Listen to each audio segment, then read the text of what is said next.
Xeyirli ertem, Tataristan Dövlət Televideniyasının yanılıqlar çıгарылышын başlayıbız. Studiyada Aniya Gibadulina. Bilim günündə Şallıda eng zor məktəb açıldı. Ул 1500 oxuşuğa hesablangan. Oxu yurti rekordlu sroklarda tüzüldü. Birinci lineykada Dövlət Sovet rəisi Fərid Muhammadşin qatnaşdı.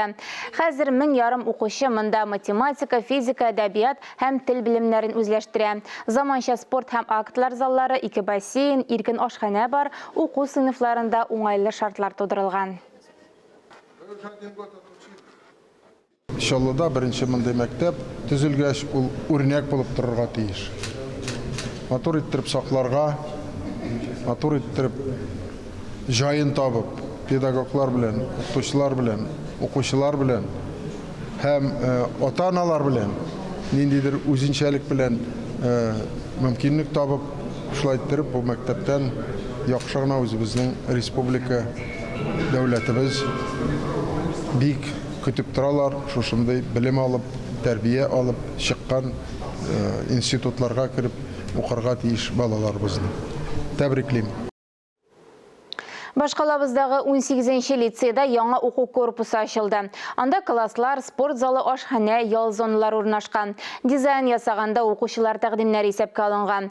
Hazır beridə yuqarı sınıf oxuşuları bilim ala. Balalarımız bizden kileşik, mine şulaydı bizden gimnaziyimiz yanıp tırsın, dürülüp tırsın, minnetimiz sağında rahat gelip işçi gelin. Яңа уку йылын заманча корпуста каршылдылар. Лицей укучылары компьютер технологияларын яңа парталарда өйрәнә. Тематик кабинетта да заманча җиһазлар. Чит тел классында, диварларда инглиз телендәге әйтемнәр язылган.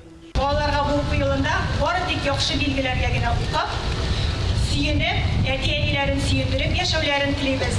Әти-әниләргә саулар булырга, балаларыгызның шатлык, куанычларын, игелекләрен күрергә насыйп булса. Birdə territoriya eşikləri kengaytildi. Bilim günündə яңа korpus açıldı. Birdə cihazlandırılgan aşxana, balkonlu sport, aktlar zalı, yaktı yalı tüzünüsü da var. Dizaynın oxucular həm pedagoglar üzləri bizədi. Dövlət яңа məktəblər tizi. Яңа cihazlar satıb ala.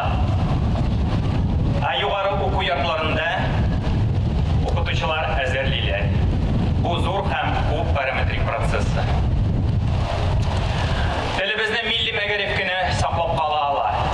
Ул bizning negizimiz. Мен оқытушылар пайдасында 9 тен әдиемдә оқытушылар иде. Һәм инде миңа оқытушы язмышы, оқытушының ой кичерешләре, аның тормыш мәшәкатьләре, аның гаилә торышы, ул миңа бик якын.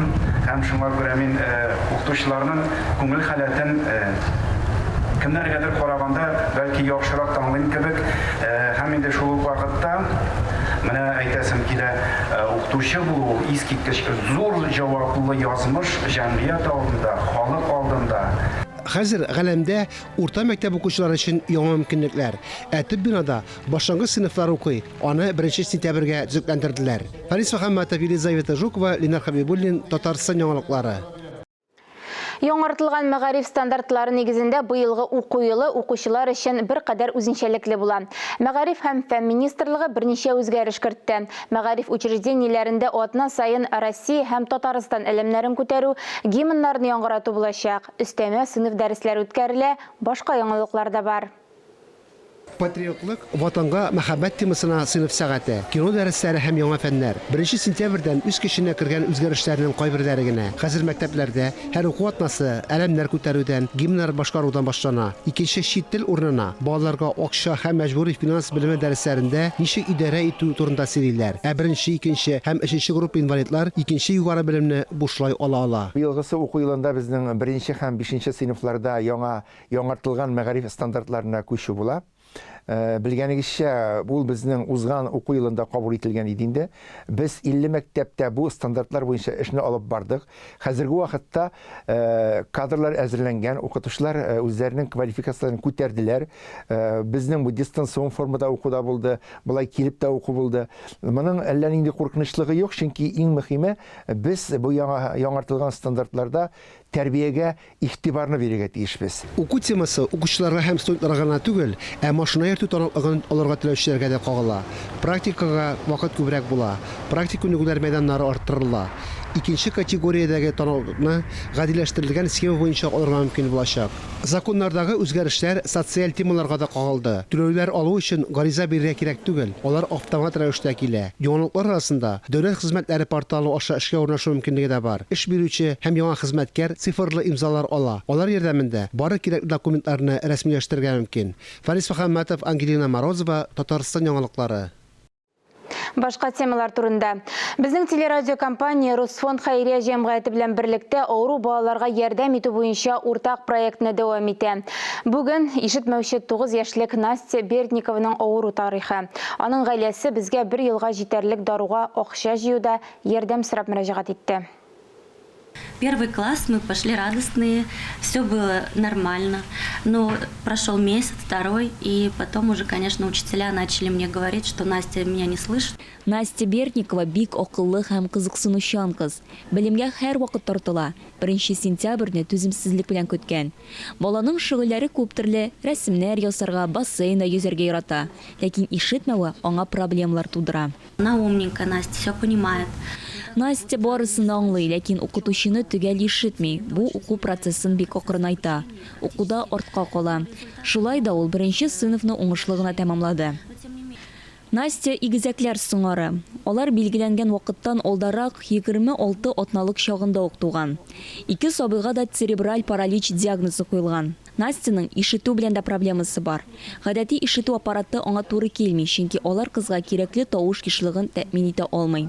Она занимается сурдопедагогом, это очень важно. Ул сурдопедагог белән шөгыльләнә, бу бик мөһим. Сурдопедагог аңа сөйләм күнекмәләрен формалаштырырга булыша.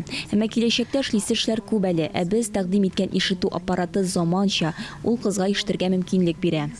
Мондый аппаратны алмасалар, Настя сөйләшергә дә өйрәнә алмый. Ишетү аппараты 496 мең сумнан артык тора. Гаиләнең шул кадәр акчасы юк. Без бергәләп булыша алабыз. Моның өчен 5542 номерына дети сүзе белән SMS хәбәр җибәрүдә җитә. Күбрәк өлеш кертергә теләүчеләргә тулырак мәгълүмат безнең телерадиокомпания һәм Русфонд сайтларында. Гайзилә Батырханова, Ангелина Морозова, Альберт Сафиуллин, Татарстан яңалыклары. М7 трассасында Идел аша күпергә яктырту җиһазлары урнаштырганнар. Республика көнендә 1 тапкыр утларны яндырып карадылар. Әлеге матурлыкны хәбәрчебездә күреп кайтты. Күпер генә түгел, алтын төсендәге утлар белән ялтырап, балкып торган гирлянда сәнгать объектын хәтерләтә. М7 трассасында Идел аша салынган күпер хәзер тәүлек буе автомобиль йөртүчеләренә генә түгел, фоторәссамнарның да игътибарын җәлеп итә. Әгәр көндез Идел ярлары табигатының гүзәллеге күренсә, төнлә ул үзен оригиналь архитектура яктыртуы белән гаҗәпләндерә. Бу күпернең 130 еллык тарихында 1 тапкыр эшләнде. Аны яңартуны республика көненә туры китереп, терәкләрдә махсус светодиод яктырткычлары урнаштырдылар. Алар динамик тибрәнүләргә, температура алышынуга, яңгыр җилгә, кар бозга чыдам. Утларның төзеклеген автоматлаштырылган идарә итү системасы күзәтә. Ул дистанцион гына түгел, мобиль контролер җырларына да сигнал бирә. Сах хезмәте дә эшли. Татарстанлыларның һәм республика кунакларының әлеге матурлыкны фотосурәткә яки видеоязмага төшерү мөмкинлеге дә бар. Фарис Мөхәммәтов, Инна Данилова, Татарстан яңалыклары. Җомга иртәсенә әзерләгән яңалыкларыбыз шулар иде. Берничә минуттан эфирыбызны хәерле көн Татарстан тапшыру дәвам итә. Ә без яңалыклар иҗат төркеме бу атнага сау булашабыз. Үзегезне һәм якыннарыгызны саклагыз. Сау сәламәт булыгыз.